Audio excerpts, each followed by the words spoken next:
রাতে ভাত খেয়ে ঘুমিয়েছিল মেয়েটা। পাশের রুমের বাবা মাও ছিল। তারপর মধ্যরাতের দিকে বাবা মা জান্নাতি জান্নাতি বলে মেয়েটাকে ডেকে তুললো। ঘুম থেকে তুলে বলে একটু বাহিরে বের হবো চলো। মেয়েটা ঘুম ঘুম চোখে অবাক হয়। এত রাতে কোথায় যাবে জিজ্ঞেস করতে থাকে। বাবা মা কোনো প্রকার উত্তর না দিয়েই বাইরে যাওয়ার জন্য জোর করতে থাকে।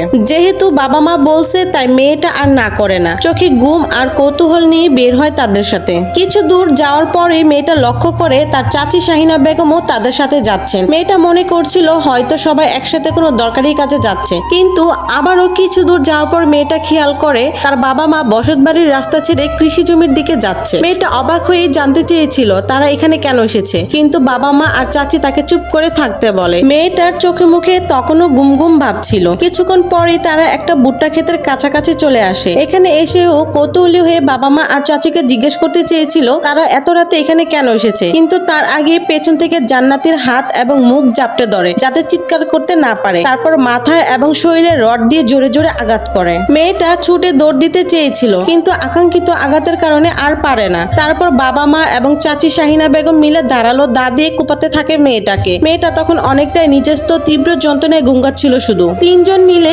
অনবরত কোপাতে থাকে মেয়েটাকে। চারদিকে রক্ত ছড়িয়ে পড়ে। অতঃপর সেখানেই মারা যায় মেয়েটা। পূর্ব পরিকল্পনায় অংশ হিসেবে বাবা মা এবং চাচি মিলে মেয়েটাকে মেরে ওই ভুট্টা খেতে রেখে চলে আসে। এই ঘটনা শনিবারের। পরের দিন সকালে স্থানীয় কৃষকেরা যখন জমিতে কাজ করতে যায় তখন সেখানে জান্নাতির লাশ দেখতে পায়। লাশ দেখতে পেয়ে খোঁজ দেয় বাবা মাকে। তারা এসে কতক্ষণ কান্নাকাটির নাটক করে যাতে কেউ বুঝতে না পারে। তারপর মেয়ের চাচা এবং বাবা মিলে প্রতিবেশী 27 জনের নামে মামলা করে। তারপর পুলিশ তাৎক্ষণিক সেই প্রতিবেশীদের আটক করে জিজ্ঞাসাবাদ শুরু করে, কিন্তু পুলিশ কিছুতেই সুরাহা করতে পারছিল না। সবাই অস্বীকার করছিল। পুলিশ আরো জোর দিয়ে জিজ্ঞাসাবাদ করে, কিন্তু কাজ হয় না। এর 2 দিন পর পুলিশ লাশের ময়না তদন্তে করে কিছু ক্লু পায়। সেই ক্লু ধরে পুলিশ মেয়েটার বাবা মা এবং চাচা চাচিকে জিজ্ঞাসাবাদ করার জন্য থানায় নিয়ে আসে। তারা থানায় এসে ওই প্রতিবেশীদের বিরুদ্ধে সাক্ষ্য দিতে থাকে এবং তাদেরকে ফাঁসি দিতে বলে। বাবা মা বারবার বলতে থাকে আমার মেয়েটাকে ওই প্রতিবেশীরাই মিলে মেরেছে, কিন্তু পুলিশ সেই কথায় পাত্তা না দিয়ে তাদের স্বাভাবিক ইনভিটেশনে চালিয়ে যেতে শুরু করে। এক পর্যায়ে যখন জোরালো জিজ্ঞাসাবাদ শুরু করে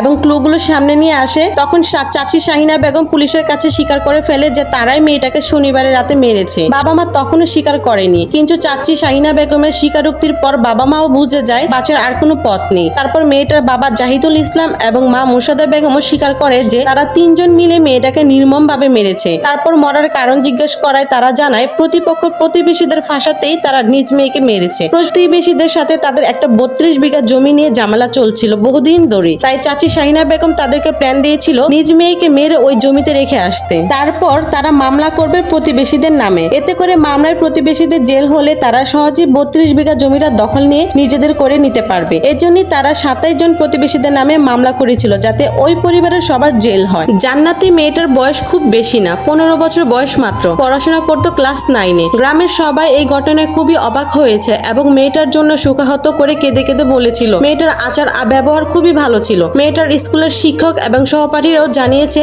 মেয়েটা পড়াশোনা অনেক ভালো ছিল। বেঁচে থাকলে সামনের বছরে এসএসসি পরীক্ষা দিত, হয়তো ভালো একটা রেজাল্টও করত। আমাদের চারপাশে কত শত দম্পতির সন্তান হয় না, একটা সন্তানের জন্য কত হাহাকার করে, অথচ সামান্য কিছু জমির জন্য নিজের বাবা মা আর চাচি হাতে খুন হতে হলো হাসি খুশি মেয়ে জান্নাতি।